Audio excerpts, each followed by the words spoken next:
नमस्कार मित्रों, मैं Shambhu Kumar Gupta, assistant professor, department of history, Kopeshwar college, Hathua.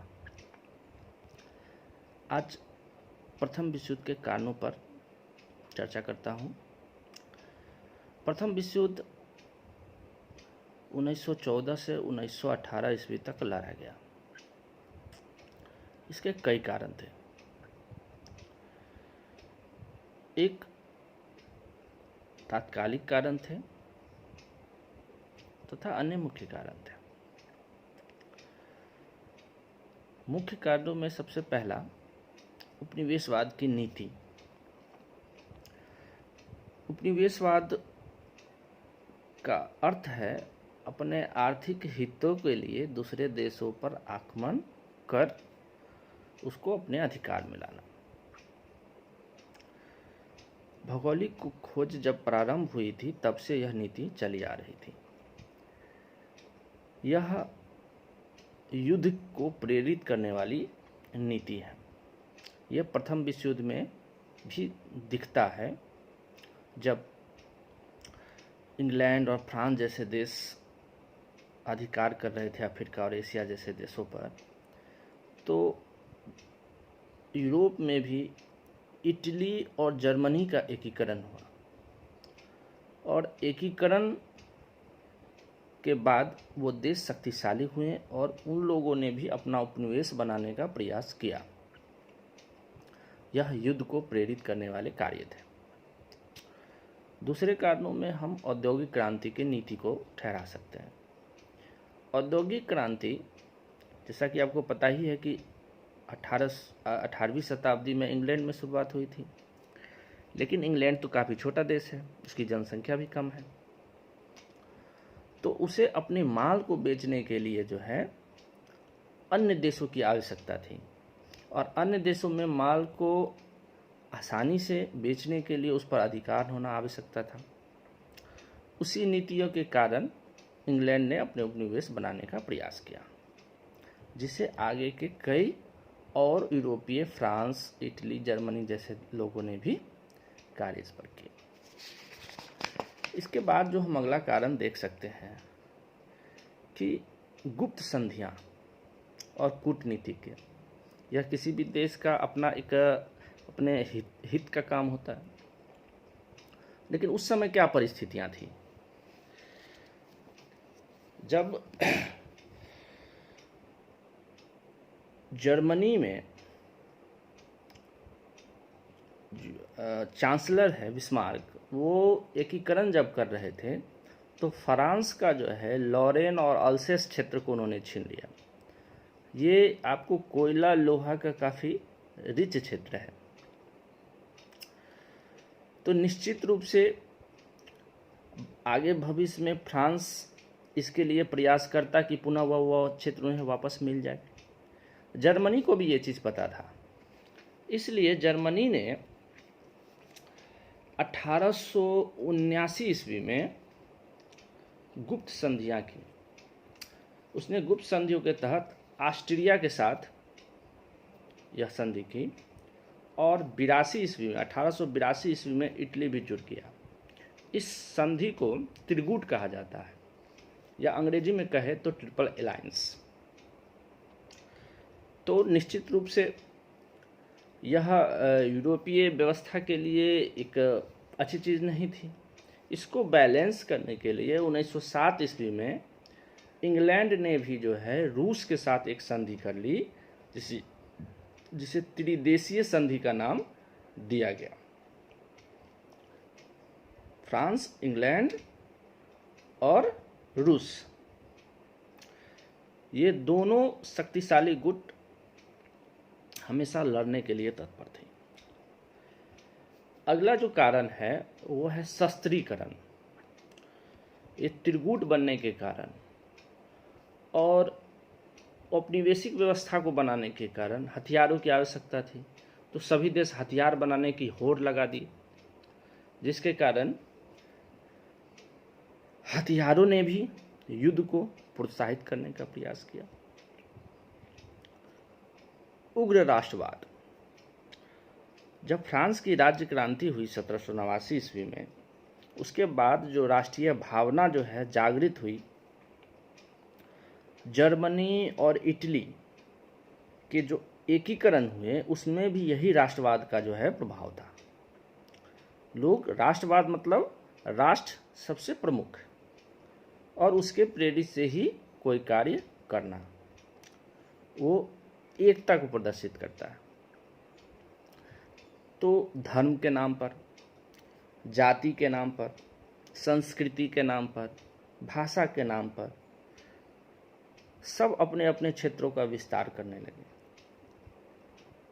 लेकिन ये एक अच्छी चीज़ है, लेकिन इसका नेगेटिव पक्ष भी है कि जब इस आधार पे ही अगर दूसरे क्षेत्रों पर अगर हम कब्जा करेंगे तो निश्चित रूप से युद्ध होगा। इसको उदाहरण के तौर पर एक देखते हैं। बोस्निया का क्षेत्र ऑस्ट्रिया को दिया गया, जबकि बोस्निया में एक सर्ब जाति के लोग, स्लाव वंश के लोग वो निवास करते थे और सर्बिया उस पर अपना अधिकार समझता था। ऑस्ट्रिया का साथ जर्मनी ने दिया तो सर्बिया का साथ रूस ने दिया। युद्ध अवश्यंभावी हो गई। अगली जो कारण है उसमें हम समाचार पत्रों की भी भूमिका को देखते हैं। उस समय के तत्कालिक जितने भी पत्र पत्रिकाएं थे, हमेशा उसमें एक दूसरे को नीचा दिखाने का, एक देश दूसरे देश को नीचा दिखाने के लिए युद्ध की बातें करते थे, अपने हथियारों का प्रदर्शन करते थे। तो निश्चित रूप से वो बढ़ाने का उसको प्रयास किया। आज के समय में हम यूएनओ को देखते हैं, लेकिन उस समय यूएनओ नहीं था, अंतर्राष्ट्रीय कोई संस्था नहीं थी। अंतर्राष्ट्रीय संस्था भी होती है तो जब तनाव होता है तो वो अंतर्राष्ट्रीय उसको कम कर देती है या समाप्त भी कर सकती है, लेकिन उस समय कोई अंतर्राष्ट्रीय संस्था नहीं थी। प्रयास किया गया था, यद्यपि 1815 ईस्वी के वाटरलू युद्ध में नेपोलियन जब हारा तो उस समय वियना सम्मेलन बुलाया गया था, अंतर्राष्ट्रीय ये संस्था ही थी, लेकिन 1825 ईस्वी में ये समाप्त हो गया। तो कोई अंतर्राष्ट्रीय संस्था नहीं थी, इसके कारण भी युद्ध हुआ। 1904-05 ईस्वी में एक कारण है कि रूस जापान युद्ध हुआ और जापान ने रूस को हरा दिया। ये बहुत बड़ी बात थी, क्योंकि जब आप मैप में देखेंगे तो जापान बहुत छोटा देश है, जनसंख्या भी इसकी छोटी है और रूस विश्व का सबसे बड़ा क्षेत्र वाला देश है। उसके बावजूद भी रूस की हार हो गई, जबकि अप्रत्यक्ष रूप से रूस की सहायता जो है फ्रांस भी कर रहा था, फिर भी हार हो गई। इससे जर्मनी का मन जो है काफ़ी बढ़ गया और उसे यकीन किया कि जब वो लड़ाई करेगा तो उसकी जीत होगी और कोई सामने नहीं आएगा। और उसी समय संजोग से सम्राट, अगला जो पॉइंट हो सकता है वो है विलियम कैसर II की महत्वाकांक्षा। विलियम कैसर कौन थे? जर्मनी के सम्राट थे, चांसलर थे। वो काफ़ी महत्वाकांक्षी प्रवृत्ति के व्यक्ति थे, तो उन्हें पूरा भरोसा था कि अगर वो युद्ध लड़ेंगे तो वो जीतेंगे भी। उन्होंने उसको अपने नौसेना पे काफ़ी भरोसा था, इसलिए उसने नौसेना को जो है और ज़्यादा मजबूत करने का प्रयास किया। जबकि उस समय तत्कालीन समय में इंग्लैंड नौसेना का सबसे ज़्यादा शक्तिशाली राष्ट्र था, तो दोनों के बीच में यह तनाव बढ़ गया, इसलिए युद्ध अवश्यंभावी हो गई। एक बाल्कन की समस्या भी हम देख सकते हैं, उसी समय की बात है। बाल्कन का जो क्षेत्र है उसमें ईसाई और मुसलमान दो धर्म के लोग रहते हैं उस क्षेत्र में, और दोनों के बीचों में संघर्ष हो रहा था। रूस और ऑस्ट्रिया दोनों तुर्की के अधिकार को समाप्त कर देना चाहते थे। दूसरी तरफ स्लाव जाति के प्रश्न पर भी टकराव की स्थिति थी, जो मैंने पहले ही बता दिया। तो जो बोस्निया का क्षेत्र है, हर्जगोविना के क्षेत्र है, वो ऑस्ट्रिया को दिया गया था इसी के कारण, जबकि सर्बिया उस पर अपना अधिकार समझता था। और सर्बिया का समर्थन किसने कर दिया? रूस ने किया, और ऑस्ट्रिया का जर्मनी ने किया। युद्ध असंभव भावी हो गई। ये सारा चीज़ तनाव स्थिति चल ही रहा था। उसी समय सेराजेवो हत्याकांड हो गया। अब ये क्या है सेराजेवो हत्याकांड? 28 जून 1914 ईस्वी को ऑस्ट्रिया का राजकुमार फर्डिनेंड वो बोस्निया गया घूमने के लिए, और बोस्निया पर किसके अधिकार थे आपको पता ही है, मैंने बताया था कि ऑस्ट्रिया का। वहाँ हत्या कर दी गई। तो ऑस्ट्रिया ने जो है इसका जो है आरोप किस पर लगाया? सर्बिया को, क्योंकि सर्बिया से इसके संघर्ष चल रहे थे। 28 जुलाई 1914 ईस्वी को ऑस्ट्रिया ने सर्बिया के खिलाफ युद्ध की घोषणा कर दी। अब चूंकि सर्बिया का साथ कौन दे रहा था? रूस दे रहा था। तो उसकी मदद के लिए जो है रूस ने अपनी सैन्य शक्ति उतार दी। और ऑस्ट्रिया का साथ कौन दे रहा था? तो जर्मनी दे रहा था। पहले ही बात चर्चा हो चुकी है। तो जर्मनी ने भी अपना शक्तिशाली सेना उतार दी।